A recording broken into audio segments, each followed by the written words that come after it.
Give us a few minutes and we're going to tell you about Tullamore Dew Irish whiskey.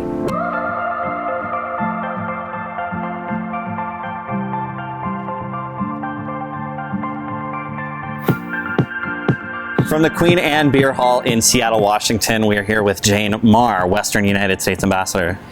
Thank you for having me. I really appreciate it. And thank you for being here. Yeah, it's a pleasure to see you again. Thank you very much. In Ireland, Gurv Mila Mahagut. It's Irish for what she said. I've got one, but maybe the 14 I'll do the toast this time. Okay. Okay. All right. Fair enough. Good. We're talking about Tullamore Dew Irish whiskey. We've tasted through some fantastic whiskeys already. Be sure to watch all of the videos here on the Whisky Guy. It's time to talk about single malt. It is. So we're taking a step in another direction with these liquids, because these are single malts. Right. I get that question a lot as I talk about whiskey is, well, what does single malt even mean? So maybe you can address that. Yeah, so what we've previously tasted, Tullamore Dew Original, for example, the 12-year, the 15, each of those liquids are blends. They're blends of 3 styles of whiskey. So 3 styles of whiskey are made in Ireland. The 3 styles are grain whiskey, malt whiskey, Tree. Tree. 3 styles of whiskey made in Ireland, and malt is one of those styles. So it's a style that we probably most people would associate with Scotland. The single malt scotches. And we make single malt here in the United States now as well. Absolutely, yeah. And it's something we've done in Ireland for many, many years, and we're almost like celebrating that now with this release of 14 and 18-year-old single malts from Tullamore Dew. They're pretty new. You're one of the lucky ones. They're fresh off the press, or hot off the press. Not too many people have had the opportunity to taste these. So I'm very excited. Very, very I feel honored. Thank you so much. You should be. So what are we looking at as far as difference here between the 14 and the 18? How are they different from the rest of the core range, and how are they different from each other? Right. So in terms of the liquid here on the single malt, we're really focusing on the aging process. They both have what we call a 4-cask finish. So we use 4 different barrels to mature and finish the liquid.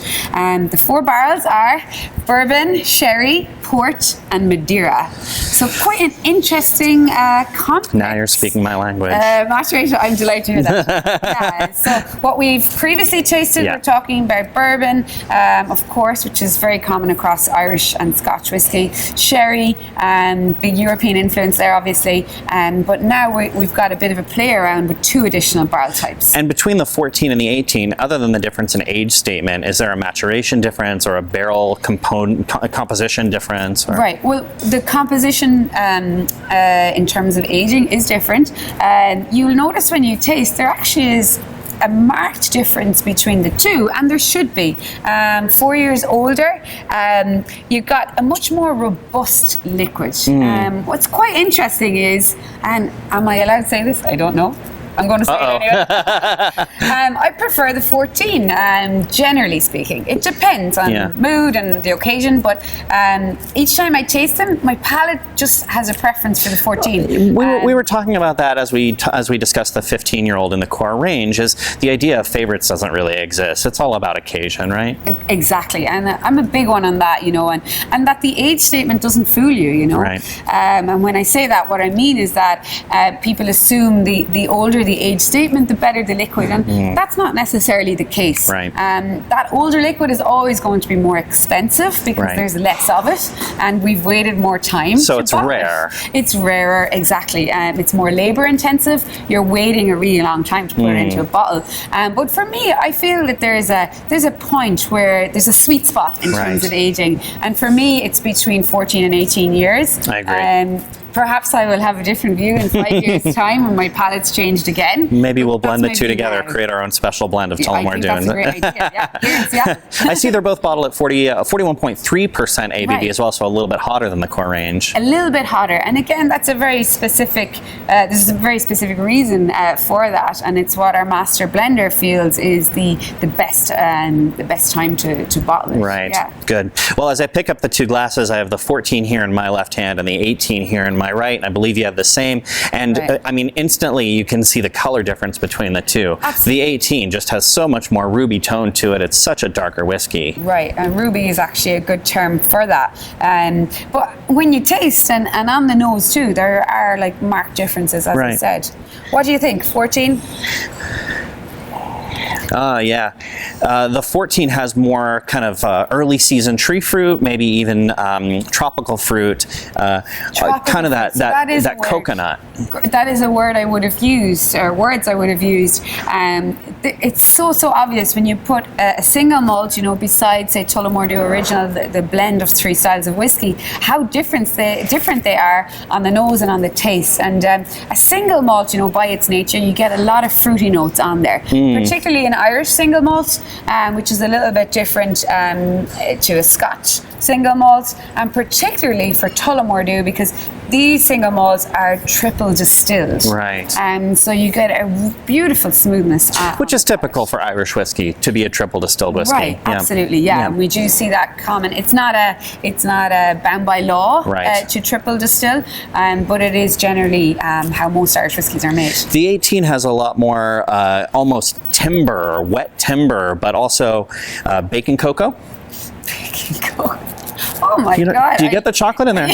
Chocolate I do get, yeah. That's sorry, was that a fancy word? Too fancy of a word for you? Too fancy for this Irish afternoon, yeah, definitely. No, it's one of my favorite things about this job is when I'm visiting different parts of the US tasting people, is to draw out how they articulate what they're tasting. Yeah. Because it's always a struggle, you know you like something, but to actually put words on it is really, really challenging. It's one of the wonders of it's funny to me when I look at the marketing talk that the people in the offices they write, and these words are just like people in the offices. Oh man, let's There's one sitting here. let's taste some whiskey. This is the 14-year-old single malt, and I said it was time for my turn to give it a toast here. Yeah, okay. Go for it. Slanchava, Selfada, Espasa, and Aaron. Oh, beautiful. Cheers. I love that. Cheers. Good health, long life, and may you die in Ireland. Yeah, my motto in life. Fair enough. Again, very soft. If I think back to the 12 and the 15-year-old age statement on the core lines, very soft whiskeys, and this is exactly the same. It's very, very soft, very approachable, but much creamier. The mouthfeel is just, there's so much more depth to the mouthfeel. And again, you know, malts will do that. They bring that offering to you. And you say, you know, the softness of it, that's the triple distilled nature of our single malts. And then the other thing is that 4-cask finish. We cannot underestimate the importance of that. Port and Madeira, I love Madeira, you know, it's a match made in heaven, isn't it? So yeah, really, really great liquid. And like I say, you know, I'll probably change my mind again now when I taste the 18. But well, let's get into it. Wing towards the 14, but look, let's see. Another toast here on the 18. Oh, look, let's do this. Right. You put me on the spot now. I thought I'd used up all of mine. I think I just made an Irish lady lose her tongue. Speechless. Maybe poetic words will just come out of my mouth. So how about this one? There are big ships and wood ships, the ships that sail the sea, but the best ships are friendships. And may they always be. And I knew that one, but cheers. Cheers.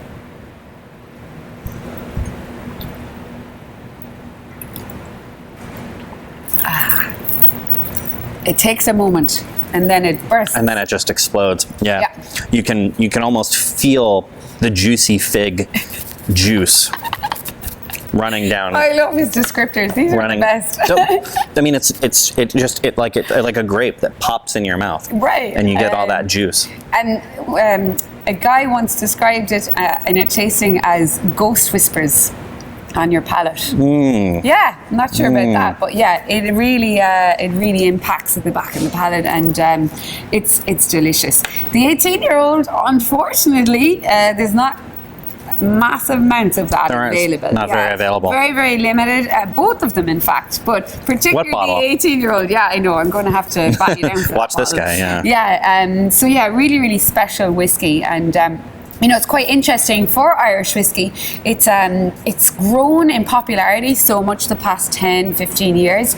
And, you know, 18, 25, however many years ago, we didn't foresee the demand on Irish whiskey that we have today. So we don't have a lot of lots and lots of aged liquid. It's easily the largest challenge in whiskey making is forecasting 14 or 18 years ahead. Right, what you might need. Yeah, absolutely. So quite interesting to know that these are in such limited quantities, and get your hands on one if you can find it. Yeah, it might be a bit of a struggle. But I don't know. Maybe send in a check, address it to the Whisky Guy, and maybe I can. Maybe the Tullamore Dew Western United States Ambassador Jane Maher, the 14 and the 18-year-old single malt here from the Queen Anne Beer Hall in Seattle, Washington. Click that like button and pour another dram while you check out more Whisky Guy videos, and don't forget to subscribe to the Whisky Guy podcast. You can support the Whisky Guy by checking out my Patreon campaign and get the perfect gift for the whiskey lover in your life in the Whisky Guy store.